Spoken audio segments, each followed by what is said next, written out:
Lietuvoje turim baikerių kultūrą, turim baikerių naktis, sezono atidarimą, kur daugiau renkasi baikeriai, sakykim. Turim lenktynininkus, turim džentelmenų pasivažinėjimus. Pagalvojau, kad reikia turėti ir metų rinkimus, kurie nebūtinai yra apie geriausią motociklą. Man bent jau jie apie tai, kas yra motociklizmas. Draugų kompanija, draugų, kurių turbūt tu net nebuvai matęs gyvenime, kuriuos tu akimirkai sutinki gatvėje, parodai 2 pirštus, palinki, kad 2 ratai visada liktų ant kelio ir va, ir jis tavo draugas. Ir tu jauties bendruomenės dalimi. Tai man tie rinkimai pirmiausia apie tai, o paskui apie techniką. Bet motociklai, kaip ir automobiliai, yra žmonės, patirtis, atsiminimai, kažkokie pasakojimai. Susipažinau su bendruomenė motociklų, pamačiau, kad tai daugiau nei transporto priemonės, pagalvojau, kad reikia rinkti ir motociklą. Žinom, kaip daryti, turim receptą, o iš tikrųjų būnant, sakykim, naujokų pakankamai šitame pasaulyje, pamačiau, kad tai labai gilus ir platus pasaulis, kurį įdomu tyrinėti. Matyt, ką supratau ir ką supratom visi šituose rinkimuose, pravažinėję su beveik 40 skirtingų modelių, kad pasakyti, kad vienas yra geriausias, tiesiog būtų nesąžininga. Todėl ir top 7 išsitęsė į top 8 ir todėl kategorijų daug buvo. Mano nominacija yra motociklai iš 125 kubinių centimetrų. Saugiausias motociklas, spartiškiausio motociklo nominacija. Taigi Adventure klasės nominacija. Man priskirta kategorija yra miesto motociklai. Metų touring kategorija, tai yra kelionis motociklas. Metų inovacija. Mintis atėjusi šiek tiek per bajerį, į mano galvą tampa kažkokiu kūnu, motociklai ir automobiliai. Kartais yra labai panašus vienas į kitą, o kartais yra visiškai skirtingi. Pabandyti pažinti rinką iš vidaus, ne tik iš to, kokie nauji modeliai parduodami dabar, bet kaip vyksta ciklai, modelių atnaujinimai ir panašiai. Galvojom, kad turėsim 20, maksimum 25 modelius. Kai registracijos formai atsirado 30 ir pradėjo pildytis 40, supratau, kad turim gerą problemą. Jau tikrai tapo aišku, kad tai yra kažkas, kad tai taps Lietuvos mastu dideliu įvykiu. Tada buvo linksma ir baisu, nes tada pamačiau, kiek reikalų prieš akį laukia.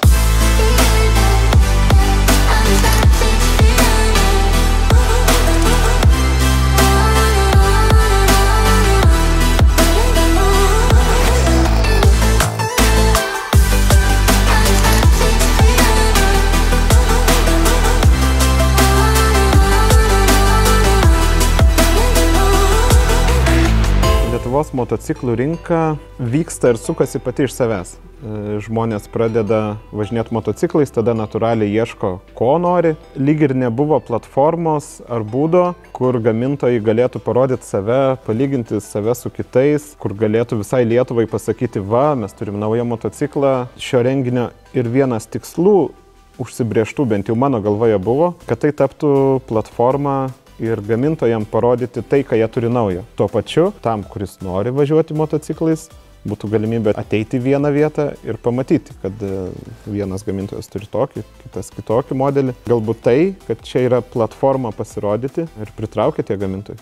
Kitais metais gal turėsim mažiau, nežinau, gal daugiau. Ko reikia, kad daugiau lietuvių atsisėstų ant motociklų? Tai pirmiausia, tikriausiai, kaip visą laiką reikėtų pradėti nuo jaunosios kartos, tai yra švietimo.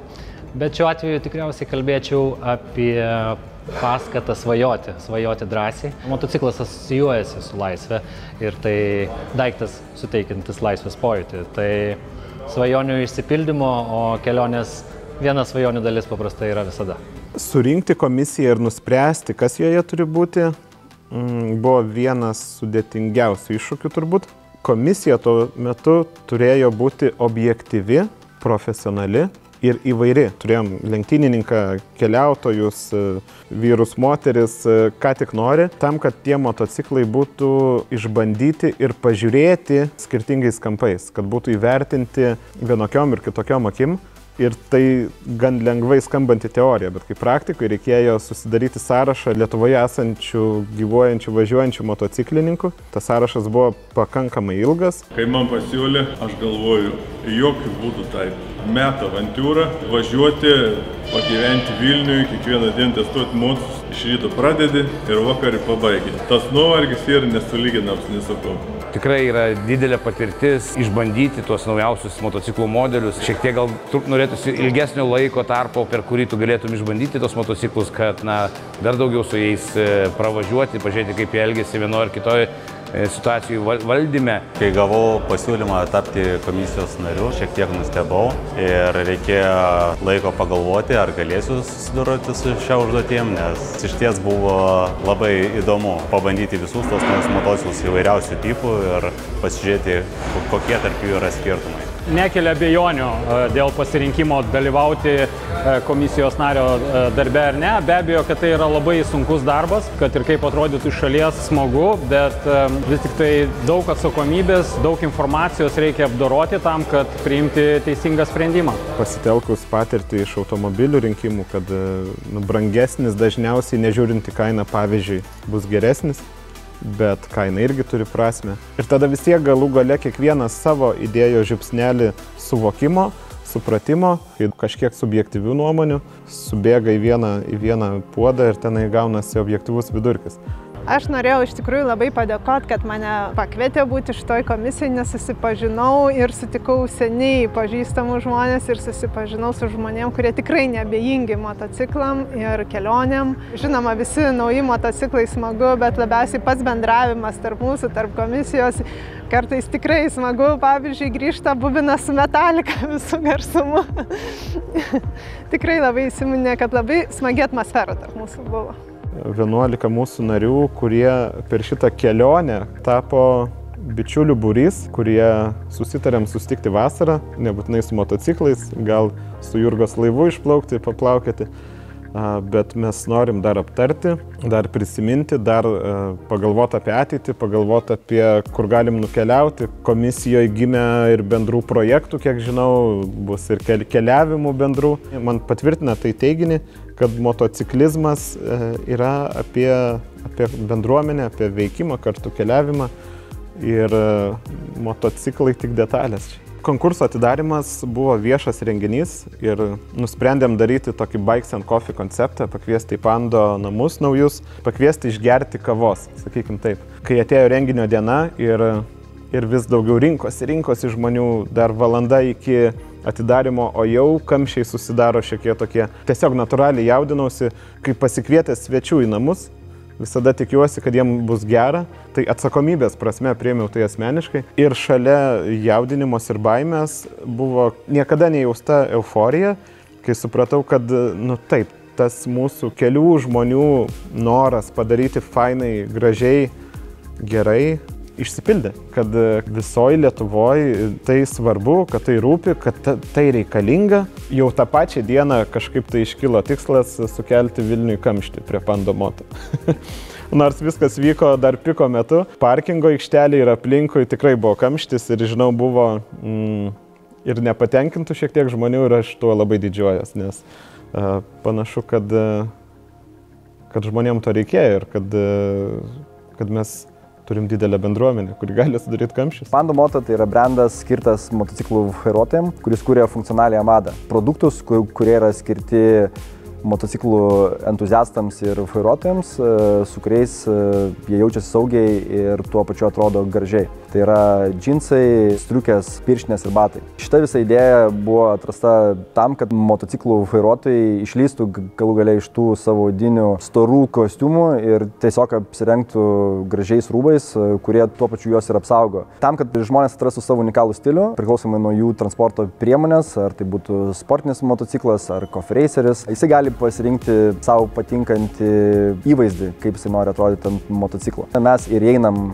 į tą būtent pasirinkimo dalį ir leidžiame būtent jam pasirinkti geriausiai atrodančius rūbus, kurie arba aprangą, kuri puikiai atrodo tiek ant motociklo, tiek nulipus nuo jo. Saugumas yra pagrindinis mūsų prioritetas, todėl mes visada bandome maksimaliai apsaugoti vairuotoją ir gaminti aukščiausios technologijos atitinkančius produktus, tuo pačiu ir saugiausius, sakyčiau, rinkoje.